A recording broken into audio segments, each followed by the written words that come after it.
Assalamualaikum warahmatullahi wabarakatuh.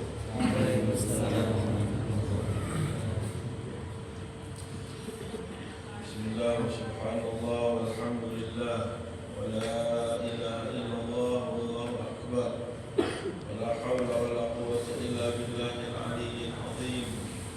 Adada kulli harfin kutib wa yuktab, abadal abidin wa dahrat zahirin, ya rabbal alamin. Allahumma aftah alaina hikmataka wa hul alaina rahmatak. Allahumma salli ala sayyidina Muhammadin nur al-mudhib lil-nisyani wal-jahli wal-kasali binurihi wa ala alihi wa sahbihi wa sallim.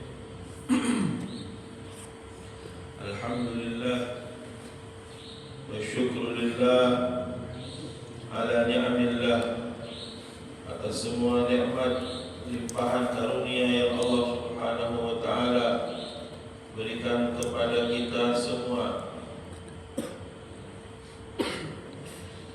Dan di antara nikmat tersebut, Allah Subhanahu wa taala berikan panggilan sayang kepada kita. Ada panggilan sayang dari Allah. Apa panggilan sayang dari Allah Subhanahu wa taala kepada kita? Kira-kira apa yang paling berarti panggilan Allah kepada antum?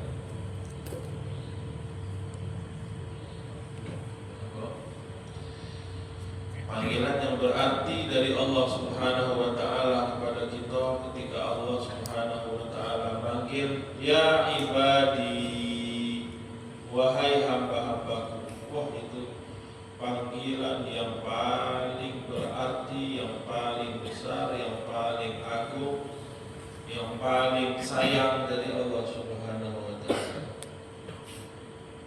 Bahkan Sayyidina Rasulullah sallallahu alaihi wasallam pun dipanggil oleh Allah dengan panggilan sayang ini di beberapa momen mulia Nabi Muhammad sallallahu alaihi wasallam.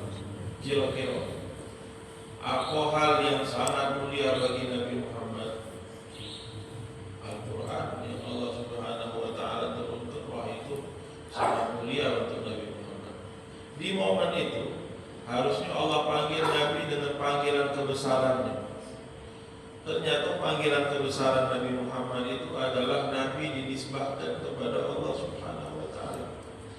Alhamdulillahilladzi anzala ala abdihil kitaba wa lam yaj'al lahu iwaja.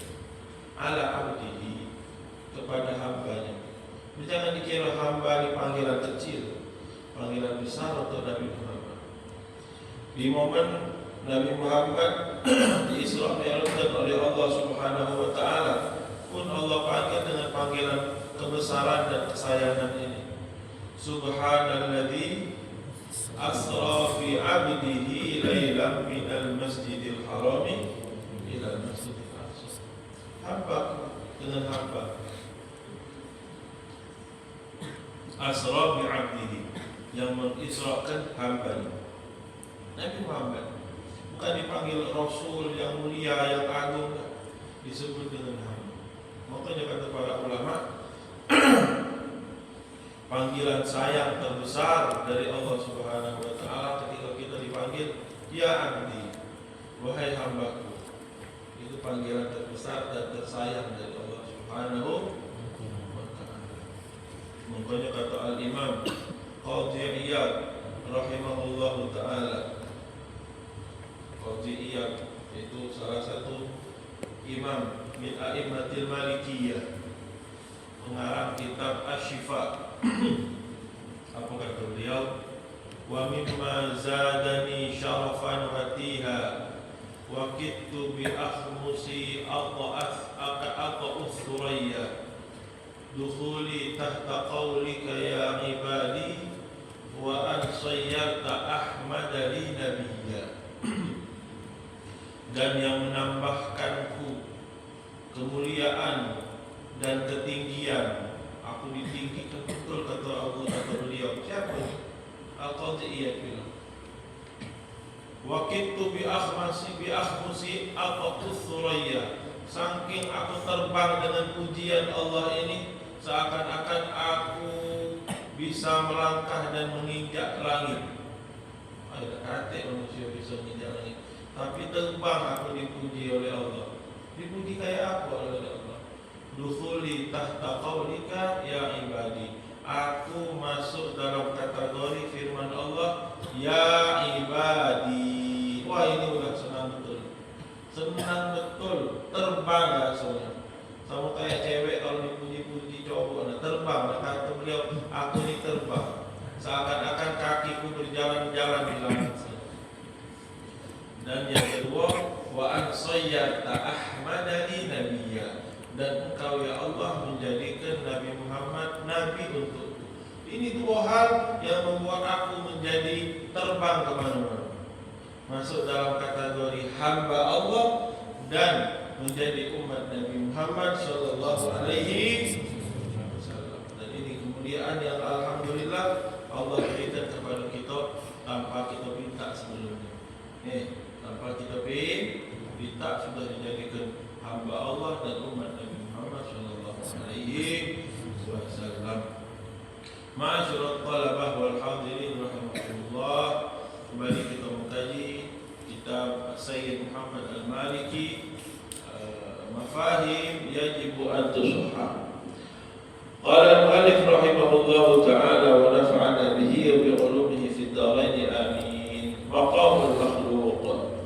Amma huwa sallallahu alaihi wasallam fa inna na'taqidu annahu sallallahu alaihi wasallam bashar يجوز عليه ما يجوز على غيره من البشر من حصول الأعراض والأمراض التي لا توجب النقص والتكفير كما قال صاحب العقيدة وجائز في حقهم من عرض بغير نقص كخفيف المرض.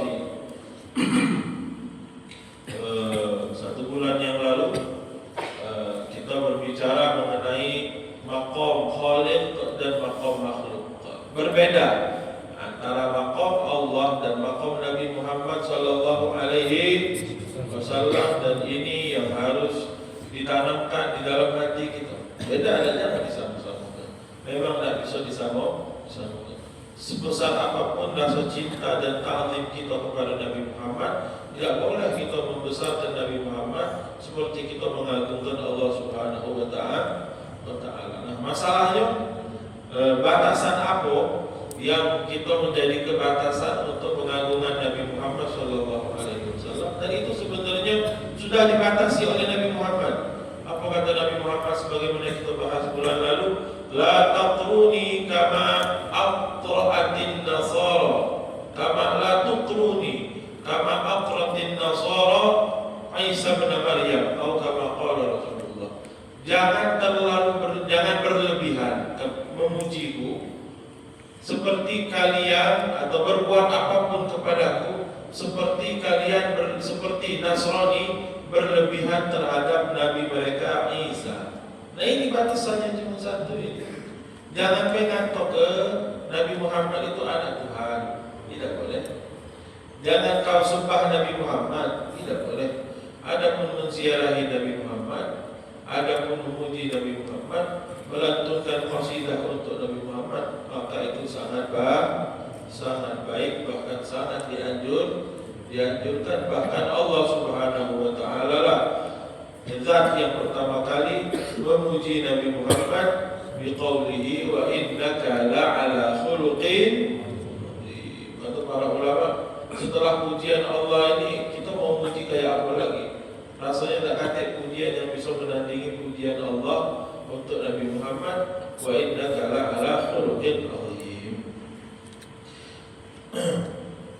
Lalu di sini Sayyid Muhammad melanjutkan kembali bahwasanya Nabi Muhammad itu manusia, betul. Nabi Muhammad manusia, dan semua yang bisa datang kepada manusia daripada penyakit dan apapun itu, maka bisa hal tersebut datang kepada Nabi Muhammad. Makanya Nabi Muhammad sakit dah? Sakit. Bahkan dalam sebuah hadis Nabi Muhammad pernah sakit dan dijenguk oleh sahabat Abu Sa'id Al-Khudri. Dipegang selimut Nabi Muhammad, selimutnya lagi panas, bukan badannya, selimutnya pun ikut panas. Kata sahabat, ya Rasulullah, kok sepanas ini badan? Iyo, kata Nabi, ana nih dan para nabi kalau sakit itu pecah dua, sakit rasanya berat betul. Jadi kalau demamnya tinggi betul, pecah demam tingginya 2 orang. Di riwayat yang lain, sahabat Abdullah bin Mas'ud bertanya, buat apa sakit yang seperti ini? Apakah agar Allah memberikan pahala kepadamu yang lebih? Betul, kata Nabi. Jadi sakitku yang lebih ini supaya pahalanya pun lebih. Lalu Nabi bilang, tidak ada satupun seorang muslim yang mendapatkan gangguan sekecil apapun itu, apalagi sakit, kecuali penyakit tersebut akan menjadi kafarah, penghapus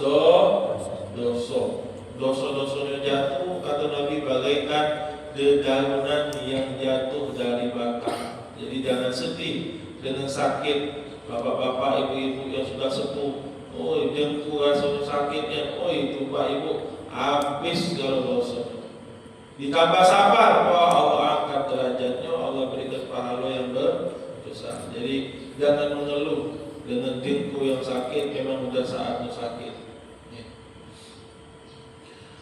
Jadi Nabi boleh sakit, boleh Nabi sakit, dan sakit Nabi itu lebih berat daripada sakitnya manusia biasa.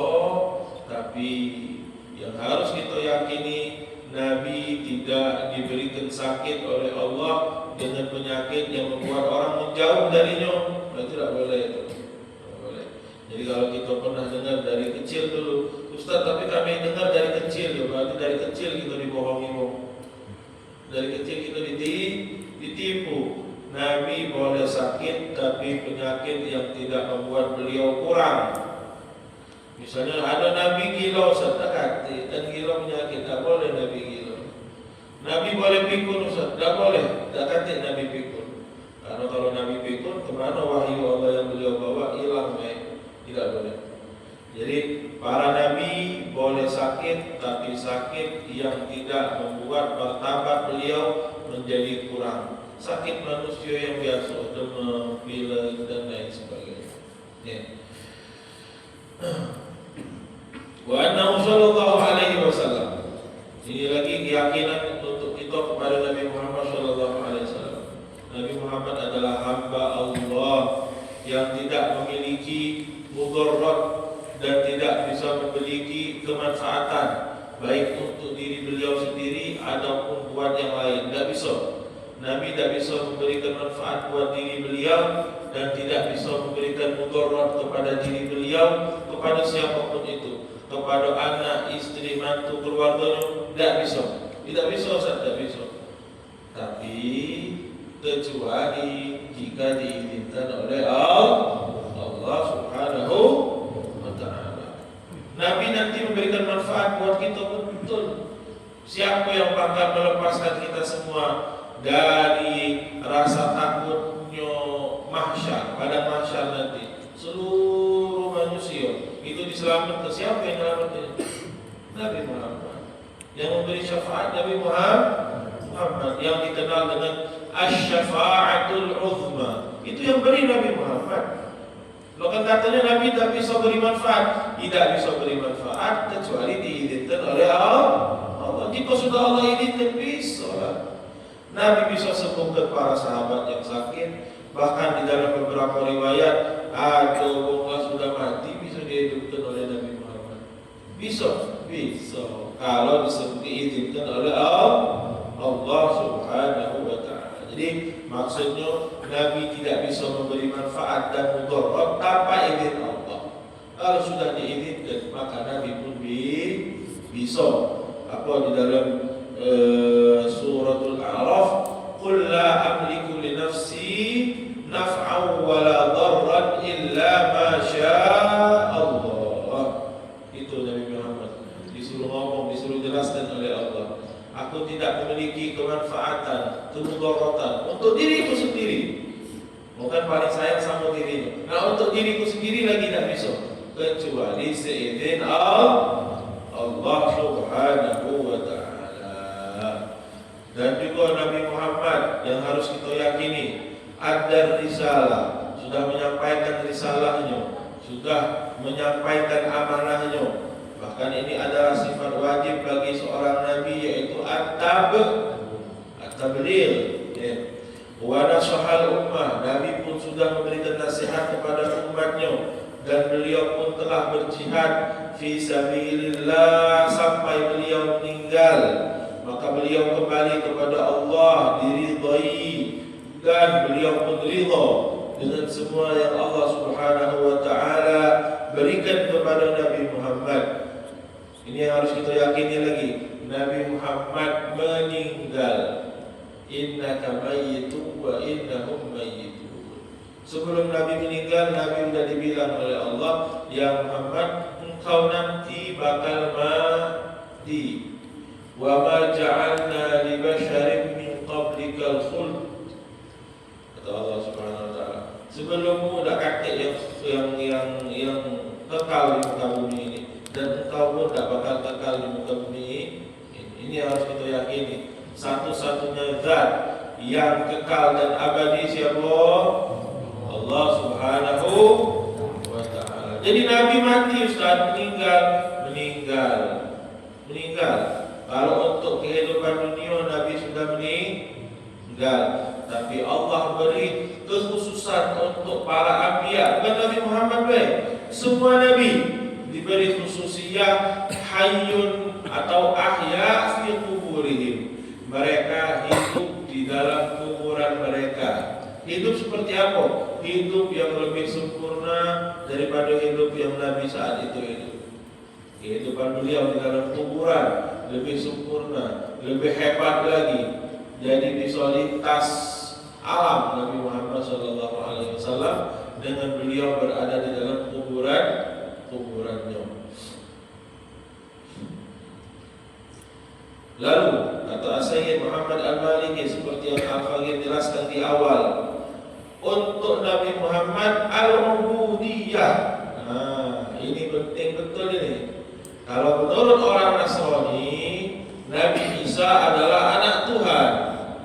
Menurut mereka, Nabi Isa itu mulia karena anak Tuhan. Nah, ini yang tak boleh sedikit pun ada di dalam otak kita. Kemuliaan Nabi Muhammad terletak pada penghambaan beliau yang paling besar kepada Allah Subhanahu wa ta'ala. Orang yang paling hebat penghambaannya, paling hebat sholatnya, paling hebat puasanya, paling hebat ibadahnya, paling hebat tunduknya kepada Allah siapa?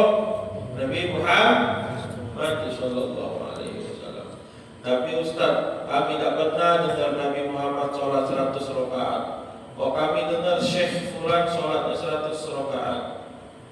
Sholat itu bukan berapa banyak jumlah rakaatnya, kuantitasnya, tapi bagaimana kualitasnya di hadapan Allah Subhanahu wa ta'ala. Anda tidak bilang 100 rakaatnya Syekh Fulan itu tidak bagus. Dibanding ke kita, jauh hebat beliau dibandingkan Nabi Muhammad. 11 rakaatnya Nabi Muhammad setiap malam sholat witir tidak sebanding sedikit pun dengan 100 rakaatnya para syekh, para wali, para kiai. Benar tak? Wajarlah. Jangan kamu kira kalau kamu punya syekh, punya guru yang sholatnya 100 rakaat semalam lebih hebat dari Nabi, tidak ada. Sholat itu bukan kuantitas tapi kualitasnya. Siapa yang paling kenal sama Allah? Nabi Muhammad. Sudah sholatnya Nabi Muhammad paling bagus. Nah, Nabi Muhammad yang paling bagus ini, maqam terbesar Nabi Muhammad bukan beliau dekat sama Allah seperti apa, tapi penghambaannya kepada Allah itulah yang membuat beliau dekat kepada Allah Subhanahu wa ta'ala. Bahkan seperti kita bilang, Sayyid Muhammad pun menyebutkan beberapa ayat di sini, seperti ayat Isra, Subhanalladzi asra bi'abdi. Pada momen-momen besar Allah Subhanahu wa ta'ala menyebut Nabi Muhammad dengan panggilan agung, yaitu hamba Allah Subhanahu wa ta'ala. Jadi tafadhol tafaddal, puji Nabi Muhammad dengan syarat satu, jangan keluarkan Nabi Muhammad dari maqamul ubudiyah. Lalu Ustaz, Nabi Muhammad itu manusia, betul. Wal basyariyatu hiya ainu i'jazihi. Basyariyah, Nabi Muhammad adalah manusia, itulah mukjizat terbesarnya Nabi Muhammad. Macam mana maksudnya? Kok bisa manusia seperti ini? Ya kalau beliau malaikat, lalu beliau naik ke langit untuk Isra dan Mi'raj, hebat?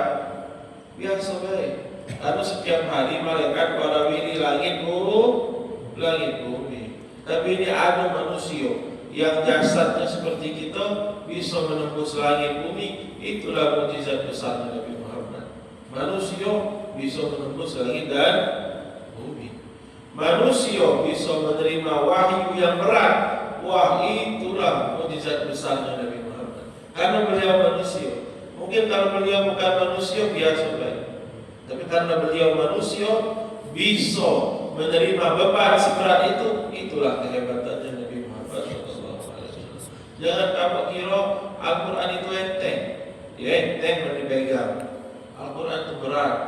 Rasulullah SAW pernah suatu hari di pojok ontonya datanglah malaikat Jibril. Nah, kalau wahyu Al-Quran itu harus pakai malaikat Jibril. Yang menurut ulama, wahyu Nabi itu banyak, berbagai macam cara wahyu yang Allah turunkan kepada cara Allah memberikan wahyu kepada Nabi Muhammad. Kalau Al-Quran itu bahasa belajarnya dengan teman pelajar, namanya wahyu jaliyun. Nah, wahyu jali ini Allah Subhanahu wa taala pakai perantara malaikat Jibril. Jadi Al-Quran yang antum hafal itu semuanya turun kepada Nabi Muhammad melalui perantara malaikat Jibril alaihi salam. Suatu hari Nabi lagi di pucuk onto, turun ayat untuk malaikat Jibril. Onto yang disebut Safinatul Bar, kapalnya darat. Kapal darat zaman dulu apa dia? Onta. Nabi duduk di pucuk onto, tertunduk onto, tidak ada tegak. Bukannya Nabi berat, kita berat. Nabi bukan Nabi berat. Wahyu Al-Quran tadi berat sampai onto yang kuat terduduk, tidak kuat. Dia tidak dengar wahyu, yang dengar wahyu Nabi Muhammad. Tapi wahyu ini berat, bahkan sampai onto pun tapi terduduk. Bagaimana fisiknya dari Nabi Muhammad? Bukan cuma mentalnya yang dikuatkan berarti oleh Allah. Fisik. Kalau onto yang lebih hebat dari kita terduduk. Nah, kalau kita dapat wahyu jatuh ke kapal. Tapi Nabi Muhammad tidak. Fisiknya pasti diberikan kekuatan. Makanya Nabi pernah bersabda, anak ini diberikan kekuatan 30 orang laki-laki. Kekuatan Nabi itu pecah 30 orang dalam segala hal. Bahkan maaf. Ya, untuk ini dalam urusan ranjang pun begitu Nabi Muhammad Sallallahu Alaihi Wasallam. Kalau boleh diibaratkan lagi, dicontohkan lagi, ketika turun Suratul Nur, awal daripada Suratul Nur yang menjelaskan barakahnya Sayyidah Aisyah radhiyallahu taala anha. Kalau antum belajar tarikh, Sayyidah Aisyah itu pernah dituding berselingkuh, sehingga Allah Subhanahu wa taala menurunkan 17 ayat mungkin dalam Suratul Nur untuk membersihkan semua tudingan itu. Nah, itu turun ayat di musim dingin. Wah, dinginnya kota Madinah, tak usah kita omong tuh. Dingin, sedingin-dinginnya. Kalau tak pakai baju tebal, kedinginan gitu. Nabi Muhammad turun 17 ayat dari Suratul Nur atau Sayyidah Aisyah, keringatnya Nabi besak-besak sampai kayak mutiara. Panas Nabi Muhammad. Padahal musim dingin. Tapi turun wahyu tadi keringetan kalau Nabi Muhammad SAW sampai keringatnya sebesar mutiara. Kata Sayyidah Aisyah. Digambarkan dengan indah lagi kata Sayyidah Aisyah, sebesar mutiara, bagaikan mutiara. Berat Al-Quran. Wah, yang menerima Al-Quran manusia. Nah, berarti ini manusia ini tidak seperti manusia lainnya. Makanya yang mursyid yang suka qasidah, ada qasidah Muhammadun basyarun walaysa kal basyari bal huwa yaqutatun bainal hajari. Ada yang kurang atau yang kurang ini. Muhammad itu manusia tapi tidak seperti manusia biasa. Beliau adalah manusia yang kalau boleh kita ibaratkan seluruh manusia itu batu kerikil yang ditentang tangkong. Dan Nabi Muhammad itu yakut, batu mulia, batu mahal.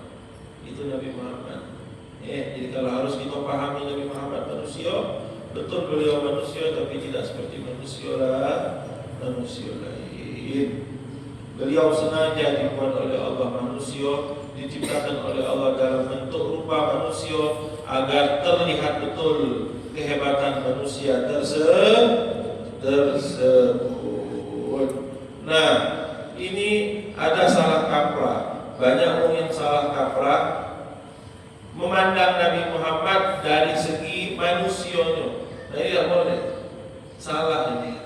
Kacau kalau cuma memandang Nabi Muhammad itu dari segi manusianya. Kan beliau manusia juga Nabi Muhammad itu. Tidak boleh kita memandang segi kemanusiaan Nabi Muhammad sebagaimana orang-orang kafir memandang Nabi Muhammad cuma segi kemanusiaannya baik. Ma li hadzal rasuli ya'kulu at-ta'ama wa yamshi fil aswaq. Dalam surah Al-Furqan. Apa ini? Rasul kok bisa berjalan di pasar? Rasul kok makan? Nah, yang dilihatnya cuma basyariyah Nabi Muhammad. Tanpa naik sedikit lagi cara pahamnya seperti yang kita pahami tadi. Dan sebelum Nabi Muhammad pun begitu. Nabi-nabi terdahulu tidak dipercayai oleh umatnya karena umatnya cuma melihat nabi-nabi mereka itu manusia. Nabi Musa seperti itu, Nabi Allah Saleh pun seperti itu. Ma anta illa basyarun mithluna, kata kaum Nabi Allah Saleh. Ya Saleh, kau manusia macam kami juga. Dibilang kayak gitu.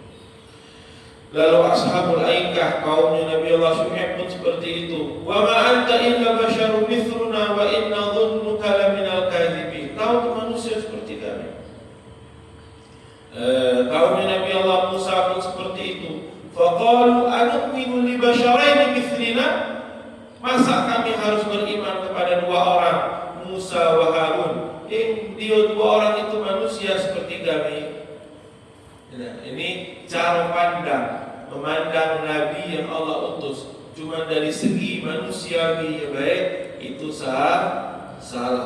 Jadi kalau antum harus bilang Nabi Muhammad itu manusia, harus antum tambahi di belakangnya beliau manusia tapi beliau mendapatkan wahyu dari Allah. Beliau manusia tapi beliau Isra dan Mi'raj. Beliau manusia tapi beliau bertemu zat Allah Subhanahu wa taala yang mana malaikat Jibril pun lagi tidak bisa.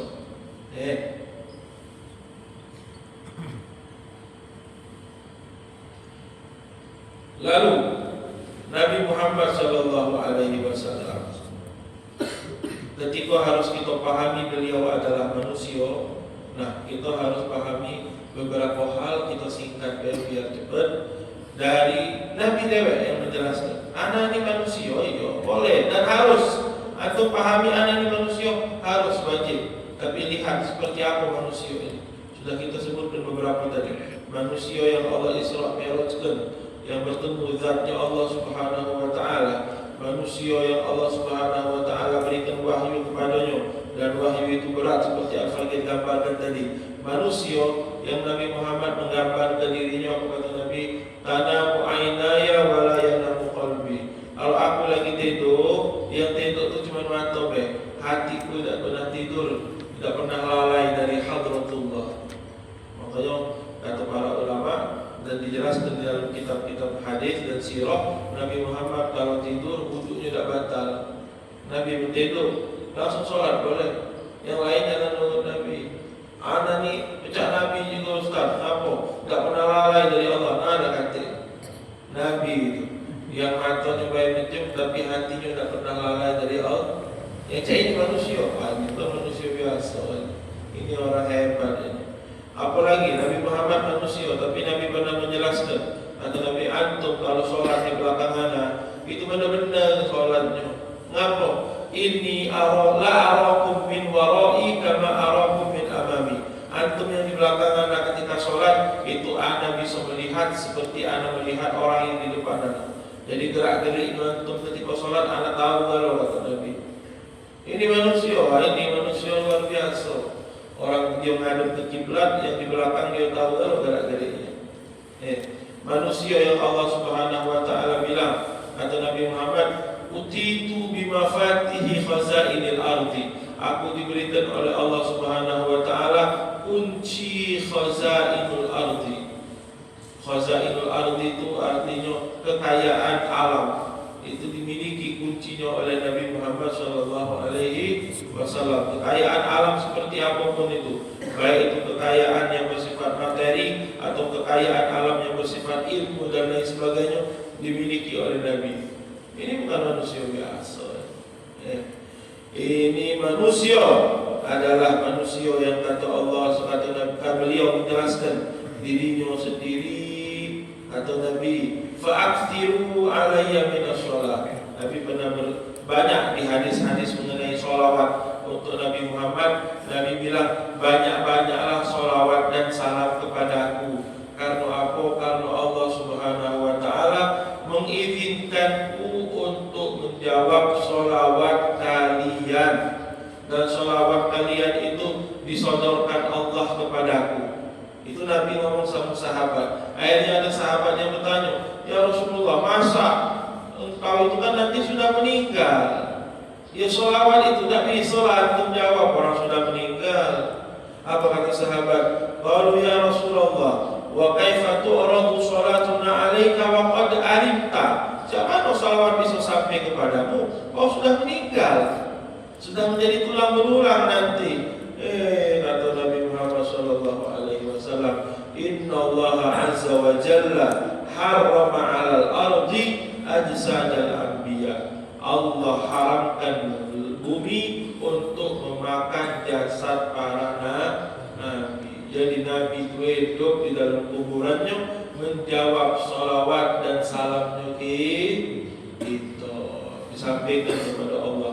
Bahkan di hadis yang lain kata Nabi Muhammad, hidupku baik untuk kalian, meninggalku pun bagus untuk kalian. Kalau nanti aku sudah meninggal, amal-amal kalian Allah sodorkan kepadaku.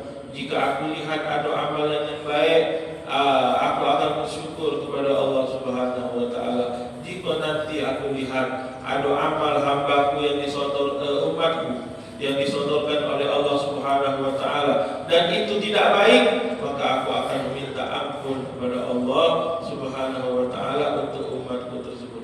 Ini bukan manusia biasa. Manusia kok bisa jawab sholawat dan salam di dalam kuburnya. Manusia kok bisa menerima sodoran laporan amal baik dan buruk daripada umatnya.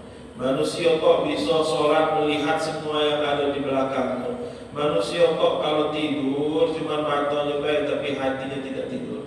Ini adalah manusia yang sangat hebat, sangat luar biasa. Jadi kita harus meyakini Nabi Muhammad itu manusia. Bahkan kita bilang makom tertinggi Nabi Muhammad bukan seperti yang disematkan, seperti yang dianggap oleh orang-orang Nasrani terhadap Nabi mereka. Maqam tertinggi Nabi Muhammad adalah al-maqamul ubudiyah. Beliau hamba terbaiknya Allah Subhanahu wa ta'ala. Mungkin ini yang bisa Al-Faqih sampaikan. Sebelum Al-Faqih tutup seperti biasa, kita kasih oleh-oleh buat diamalkan. Apa kata baginda Rasul sallallahu alaihi wasallam? Ini bacaan yang harus kita baca kalau nanti gawe gue. Jangan sambil masak sambil berzikir, Bu. Jangan sambil masak sambil dengar lagu nyanyi-nyanyi tak kuat aku. Jangan ibu-ibu. Bapak pun juga sambil bekerja sambil berzikir. Apa kata Nabi Muhammad di dalam hadis yang panjang? Kata Rasul sallallahu alaihi wasallam, at-tuhuru syatrul iman. usah kita bahas panjang ini oke. Lalu Nabi bilang walhamdulillah tamla'ul mizan wa subhanallah walhamdulillah tamla'ani au tamla'u ma bainas samawati wal ardi au kama qala Rasul. Atau Nabi ucapan, ini cuma ucapan tapi dari hati yang sangat ikhlas insyaallah alhamdulillah tamla'ul mizan. Ucapan alhamdulillah itu memenuhi mizannya Allah. Yang mana mizan ini menurut hadis dan para ulama, para sahabat itu lebih besar dari langit dan bumi. Ucapan alhamdulillah dari hati seorang hamba yang ikhlas itu amalannya, pahalanya kalau mau dikumpulkan memenuhi mizannya Allah Subhanahu wa taala. Lalu subhanallah walhamdulillah itu memenuhi langit dan bumi pahalanya. Jadi sering-sering ucapkan alhamdulillah sama subhanallah. Kalau mau lebih ringan lagi, ucapkan al-baqiyatus shalihat. Subhanallah walhamdulillah wala ilaha illallah wallahu akbar wala haula wala quwwata illa billahil aliyyil azim. Diulang-ulang ini. Daripada pelakar betok tak kata gawe, lebih bagus kita baca baqiyatus shalihat, subhanallah walhamdulillah wala ilaha illallah wallahu akbar wala haula wala quwwata illa billahil aliyyil azim. Di dalam hadis yang lain, walaupun hadisnya dhaif, tapi bagus kita pakai untuk fadailul amal. Orang yang baca subhanallah walhamdulillah wala ilaha illallah wallahu akbar, itu Allah Subhanahu wa taala berikan dari satu kali bacaan satu bibit tanaman di surga. Nah, kalau bacaan banyak berarti ibu-ibu dan bapak-bapak punya banyak tanah, punya kaplingan bahkan hektaran tanah di surga. Yang sudah ada tanah di sana, ada sertifikat namanya ibu, ada ibu yang tidak masuk surga. Sudah pasti ibu yang pun ikut masuk surga. Sekian dari Al-Faqih, akadam ini, walafuminkum, wassalamualaikum warahmatullahi wabarakatuh. Minta maaf kajiannya agak panjang karena bingung stopnya di mana. Assalamualaikum warahmatullahi wabarakatuh. Bismillahirrahmanirrahim. Ya Rabbana a'tarafna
هدانا